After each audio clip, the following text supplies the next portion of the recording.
So here's a bit of a trivia question. What is the highest rated program in the history of CNN? Take a moment and think about that one. I'll tell you what's coming up on the program today. We're looking forward to seeing Kelton Hatch in the next hour, joining us from Idaho Fish and Game. He'll have a lot to talk about because we're really getting into that time of year where we have a lot of hunting seasons, and he'll have some details on all of that. That's on the way a little later in the program, obviously. Also, we're going to, if we get an opportunity, I haven't been able to squeeze it in the last few days because of some of the big political news.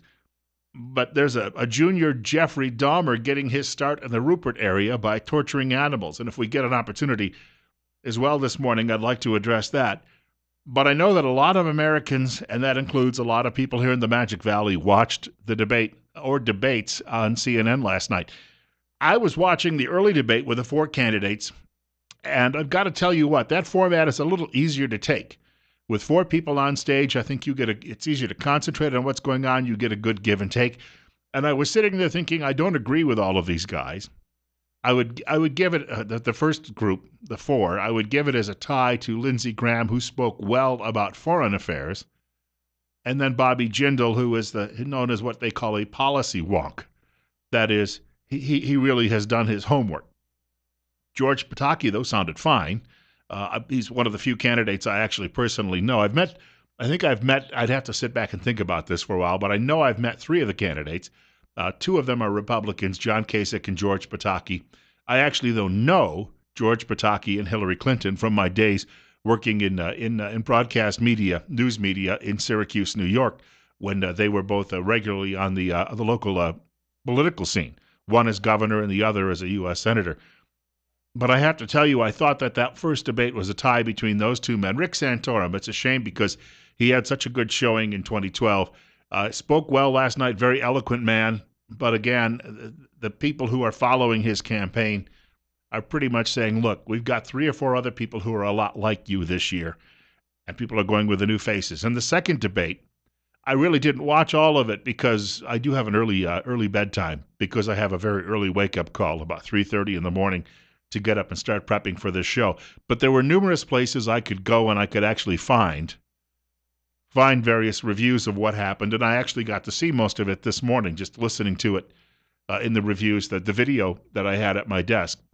And I've got to tell you, I keep hearing people try to handicap this. If you read the Washington Examiner, they say it was Fiorina, and they say Ted Cruz was the loser, and Jeb Bush was the loser, and Kasich was the loser, and Paul was the loser. If you go over to the Washington Times, they'll also say Fiorina looked very, very good. But then they have an entire other list of losers and winners. And then if you go read The Hill newspaper out of Washington, The Hill says, well, Fiorina did very well. Everyone seems to think she did well. I don't know if that translates into a lead or anything like that. But all of these people, otherwise, their reviews of the candidates are all over the place. Remember, they're just offering opinions. You have your own opinions, so you don't necessarily need to be swayed by theirs, and you don't really need to be swayed by mine. I think you all know I'm very much a Bobby Jindal guy. Really love Ted Cruz as well. I think they'd make a marvelous ticket. I think we can solve that issue of Cruz's birth in Alberta.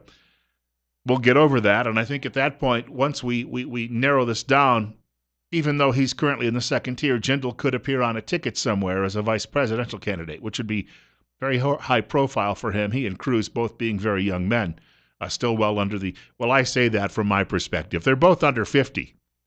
And if you're 30 and you're listening to this, you're thinking, hey, they're old geezers too. I know, I was once in your shoes. Believe me, it'll pass very, very fast. Very, very fast. 52, 11 minutes after 8 o'clock. Bill Colley with you on Top Story this morning on News Radio 1310, KLIX, and newsradio1310.com. Carly Fiorina's comments that she made about Planned Parenthood are getting a lot of attention this morning. And I think it's just because she's the current media darling. I actually thought Ted Cruz had the best comments on this subject, and it was perhaps the best moment of last night's second debate. Well, let me tell you, Dan, number one, I'm proud to stand for life. These Planned Parenthood videos are horrifying. I would encourage every American to watch these videos. See senior Planned Parenthood officials callously, heartlessly bartering and selling the body parts of human beings. And then ask yourself, are these my values? These are horrifying. On these videos, Planned Parenthood also essentially confesses to multiple felonies. It is a felony with 10 years jail term. to sell the body parts of unborn children for profit. That's what these videos show Planned Parenthood doing. Absolutely. We shouldn't be sending $500 million of taxpayer money to funding an ongoing criminal enterprise. And I'll tell you, the fact that Republican leadership in both houses has begun this discussion by preemptively surrendering to Barack Obama and saying we'll give in because Obama threatens a veto. You know, Obama's committed to his principles, his liberal principles. He will fight for them. He says, I will veto any budget that doesn't fund Planned Parenthood, and Republicans surrender. We need to stop surrendering and start standing for our principles. Ted Cruz, senator from Texas, speaking last night during the course of the debate at the Reagan Library in Simi Valley, California. For those of you tuning in this morning, now, I've got to tell you, I've got guests coming up between 8:20 and 8:30, and then we have a guest in the next hour of the program. So if you have some thoughts on who was the big winner last night, who was the big loser, or who we may be overlooking, please feel free to share those right now. The telephone number is 736-0300, 736-0300. I asked on my Facebook page when I got out of bed this morning for some reaction to the winners and losers, and just to try to get a feel for what people who watched the debates were thinking. I only have one response. Really. I mean, if you have in excess of 20 million people who were watching, and at one time nearly 1 million people were watching on the live stream on CNN as well, I happen to be among them. That's an amazing number. And you had in excess of 25 million people who tuned in for the Fox debate. So I only had one comment on it, and my first cousin, Ray, was the only person who, when I figured it's in the family, he thinks just pretty much like I do. But I'd like to hear some other voices as well. You're up next. You're on the air with Bill Colley on Top Story on News Radio 1310, KLIX. Yeah, good morning, Bill. Thanks for taking my call. Sure. You know, I was listening to Cruz last night.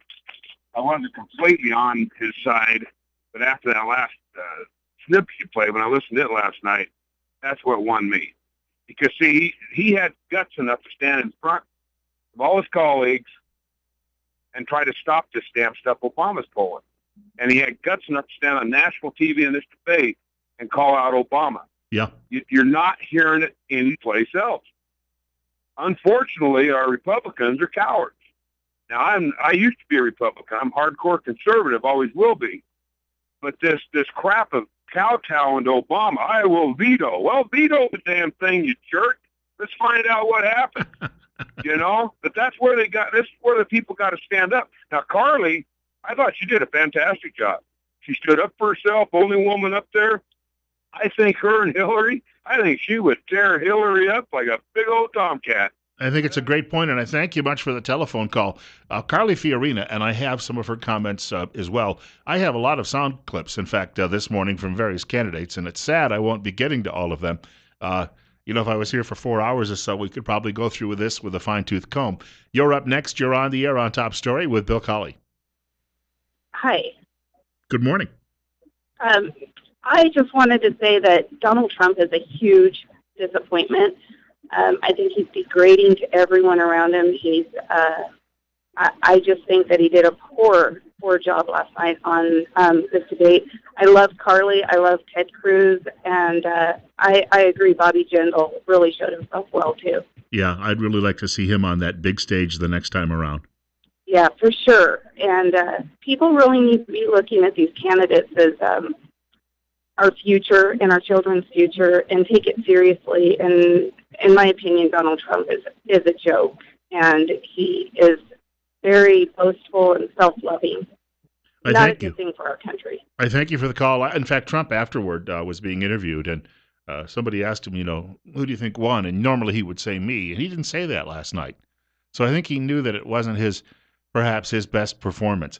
I will grant this. Jim Gilmore wasn't there on either stage. That may be a sign that he's not going to be in this campaign much longer. And you're thinking, who? Well, that's the reason why. Former governor of Virginia, hasn't served in a public office in 10 or 12 years. But I was watching all of these people last night, and one thing struck me. While I'm disappointed in the Republican Party and a great many Republicans, and I think a lot of these candidates are bought and paid for, I will say this. I was watching and I was thinking a great many of them do show executive experience. Even Trump and Fiorina actually have the executive experience. But when you compare these people, all 16 of them, and you say, what could they bring that President Obama lacks, even though I have some issues with Pataki and his stance on Planned Parenthood and the like. All of these people, I think, would be better executives than the fellow currently in that job. You're up next, and you're on the air. You're on News Radio 1310, KLIX, and newsradio1310.com. What's on your mind? Oh, well, I just thought I'd comment a little bit about the debates last night. Sure. I am a passionate conservative with a lot of thought. Used to be a Democrat, but I think it's absolutely fantastic that these people have our attention. We're paying attention, and we're taking it very seriously as to who is going to lead our country next. And I'm excited, and I think our country is finally heading towards a great direction. I would agree with that. I will say one thing. For all the, and Trump did not probably have his best moment last night, but I will say this. The reason there were 20 some million people watching was because he was there. And if nothing else, Donald Trump is bringing attention to all of these other candidates they would not otherwise be getting. And the issues that they should be talking about. Oh, right. He has spotlighted the things that everyone has tiptoed around for years. Sure. And finally, It's finally, it is a good thing and a healthy and productive thing to talk about our problems. And he's brought the party's attention to it. They can't any longer try to brush it away. I think it's great. We live in a great nation. We just got to keep it up. Hey, thank you much for the telephone call. It's 8:18. Bill Colley with you this morning on Top Story on News Radio 1310 KLIX and newsradio1310.com. 53. We've got some people joining us in just a couple of minutes from the South Central Community Action Partnership. Talking about a program with us. They'll spend a few minutes with us. Then I've got a couple of other things, too, we want to touch on this morning. I mentioned the story coming out of Rupert where there's now a second case of an animal being apparently abused, and it's just, I don't know, I have some strong feelings about that when it comes to little furry creatures or even big furry creatures. One other point, got a couple of other things here.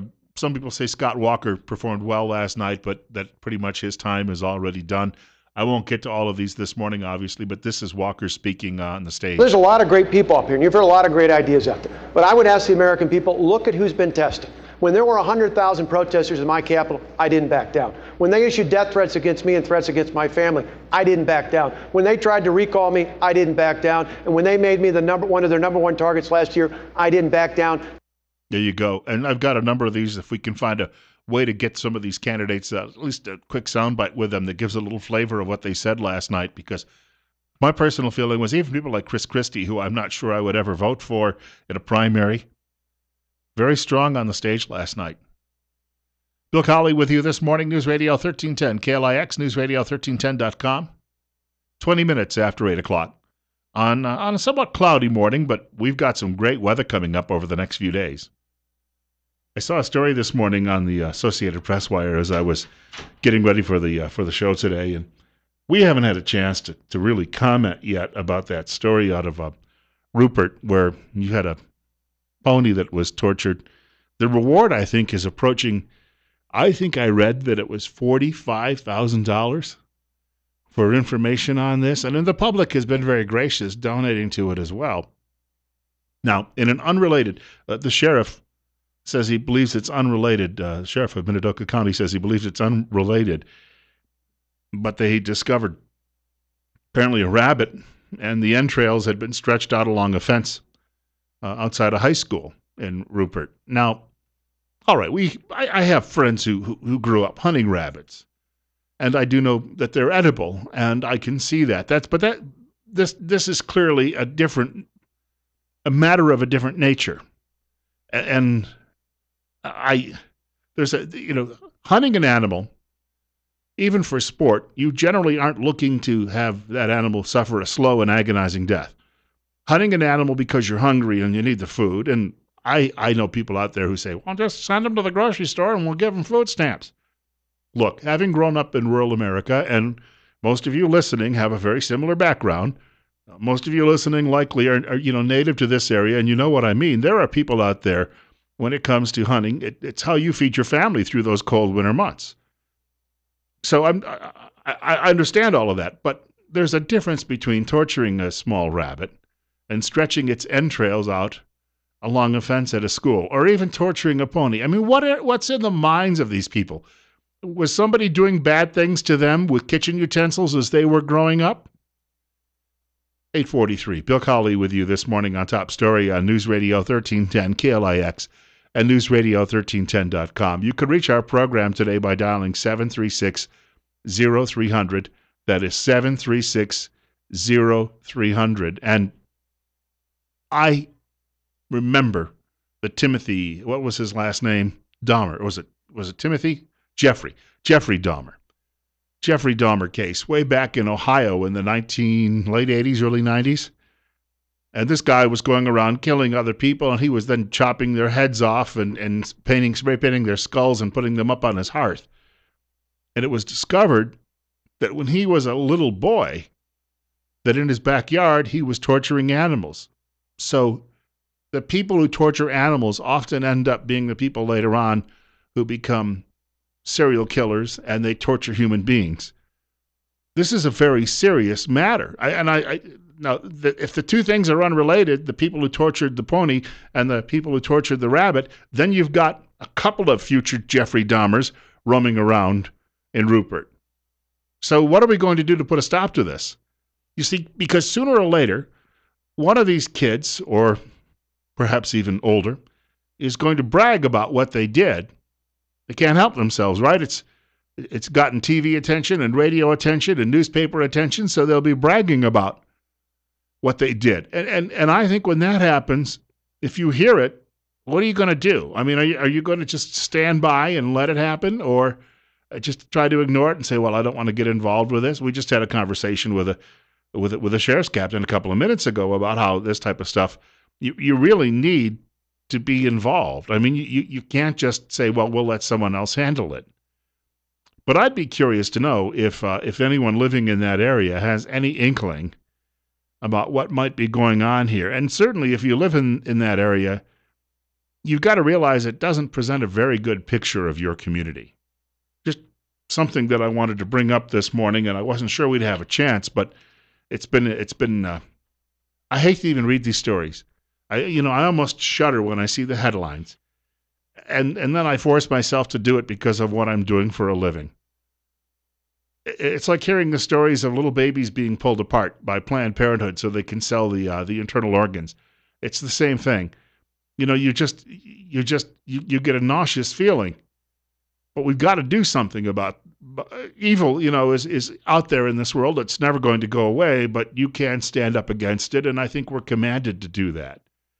I want to, on a lighter note, mention a couple of the sponsors of our program today as well, and I hope that they don't mind some of the topics we're talking about, but these things are in the news, and for that very reason, I have to bring them up, and I don't think we can shy away from them.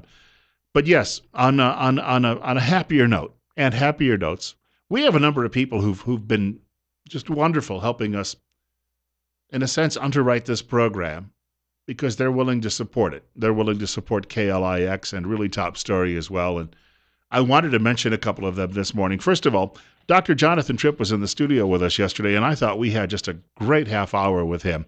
He was talking about harvest time and all the great foods we have that are now available to us this time of year. And these are foods that are not processed. These are foods that come out of your gardens and your fields. And frankly, you eat those, if you eat a lot of those on a regular basis, and as he said, if you're not a smoker, you're going to generally be in very good health. So we had a wonderful conversation with him. He'll be back with us next Wednesday, or a representative from his office, one of the other medical professionals. And we'd urge you to call in when they happen to be here, because this is an opportunity, if you have a medical question, to get that answered. And by someone who's a very friendly voice, too, as well. And we should also note that they are looking for new patients at his office. The office is expanding, and they can get you in often on the very same day or the next day if you have an issue that you need checked up on. And remember, his office is located on Fillmore Street in Twin Falls, directly across from the main post office. And as he likes to say, life's too short not to feel good. I also wanted to mention our friends at Tint Lady. I know in the last couple of days you may have been thinking, why do I need tints? I don't see any sunshine. Well, the sun is going to come back with a vengeance. Well, the sun's, not really vengeful. I mean, it's quite pretty up there in the sky. But it's going to come back, and we're actually going to have temperatures in the 80s again next week, which means, of course, if you're sitting next to, and I brought this up before, I work on a computer at home sometimes, right next to a window, and there's a particular time of day when that sunlight hits that window, and I am sitting there, and I'll break out into a sweat. It gets so dang hot. So what you need to do is get window tints, because what that can do is cut down on that heat convection by nearly 3/4.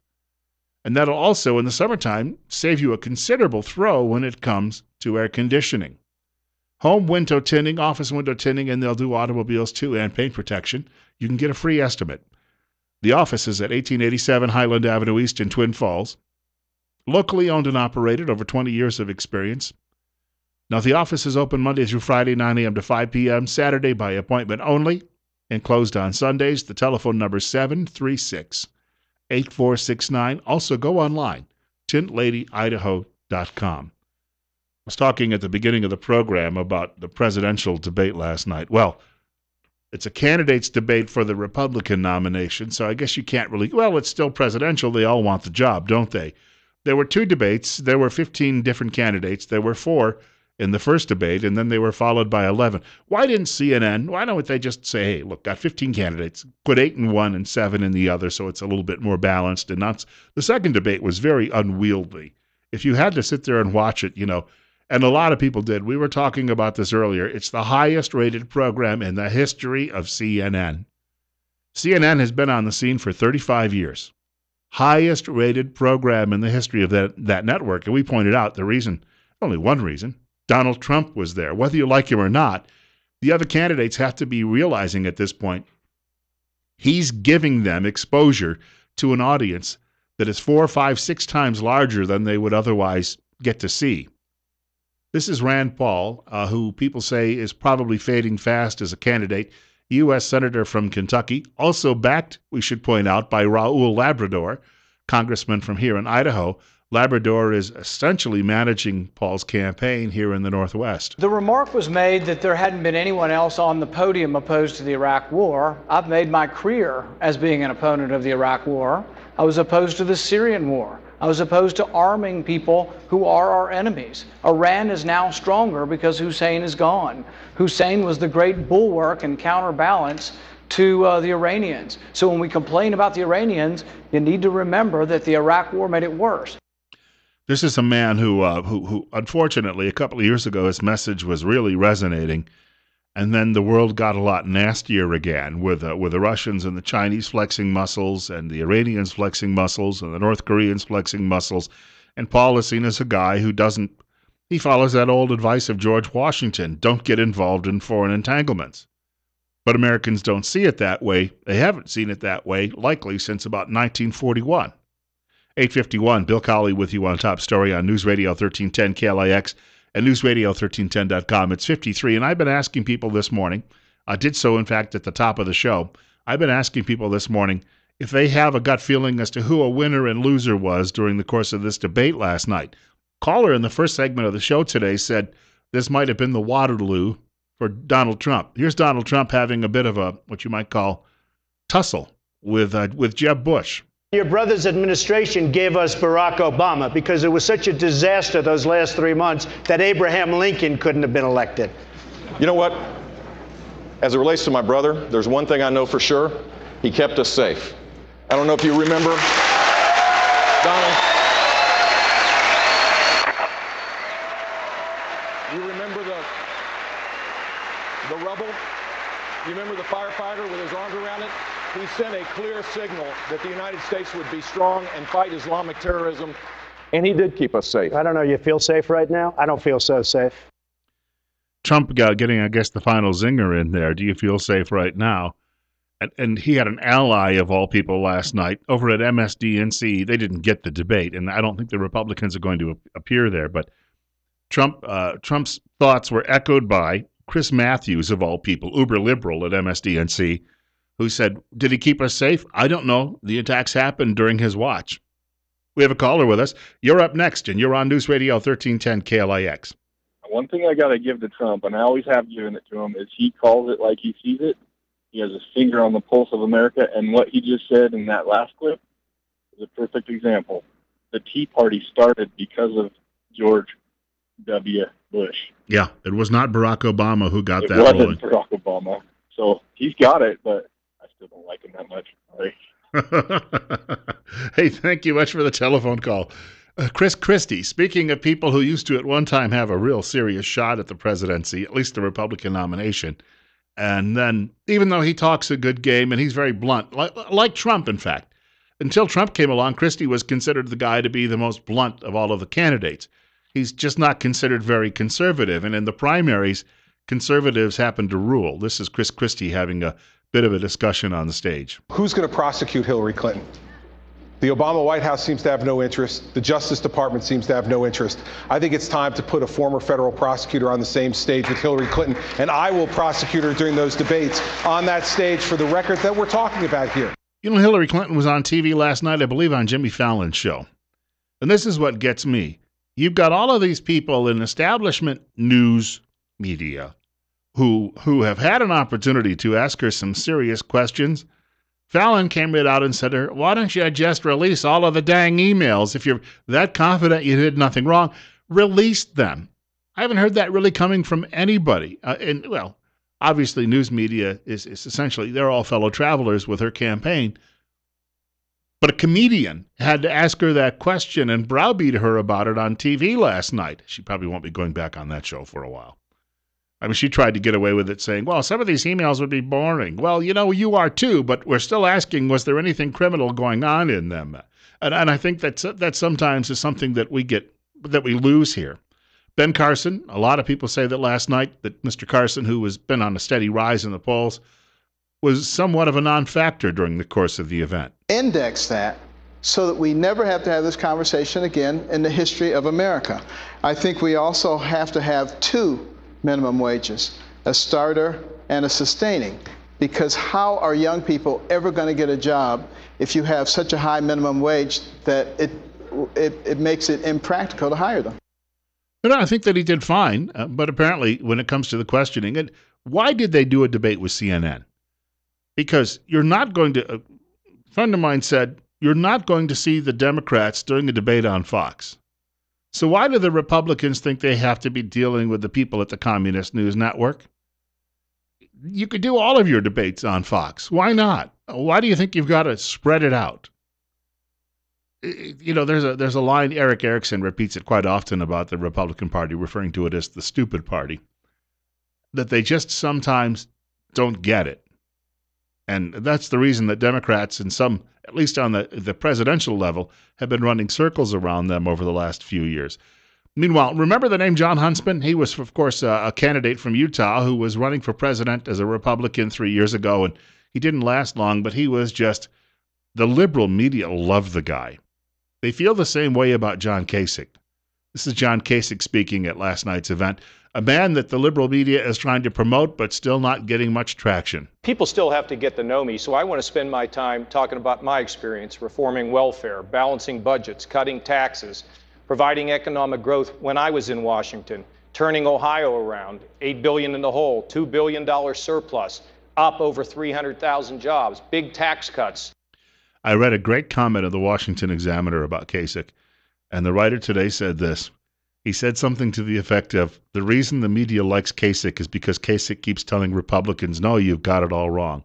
And since the media believes that Republicans have it all wrong and the Democrats have it all right, then they promote John Kasich and say, this is the guy you conservatives need to vote for. Once again, it's that haughty attitude they have, and so they've adopted the guy who essentially has the same haughty attitude.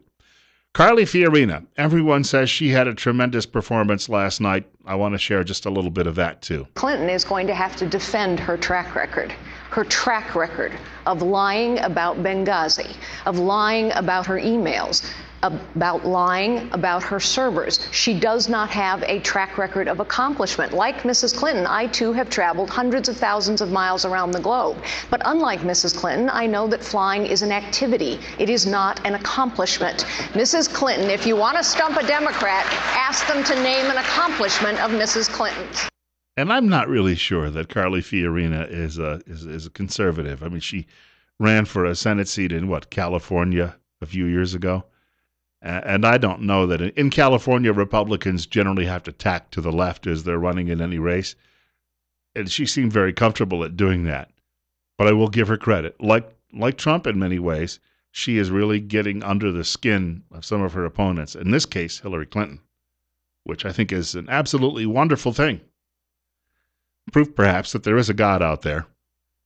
We're coming up on 8:59. I think Kelton Hatch is joining us in the next hour of the program from Idaho Fish and Game. If you've got a question or comment for the man, please feel free to give us a call. Hunting season's on the way. It might be a little muddy out there if you plan to do that anytime soon, but things are going to dry out too this weekend as well. Bill Colley with you this morning on Top Story on News Radio 1310 KLIX and newsradio1310.com. It's 53. 9 o'clock news is coming up with Fox Radio Network.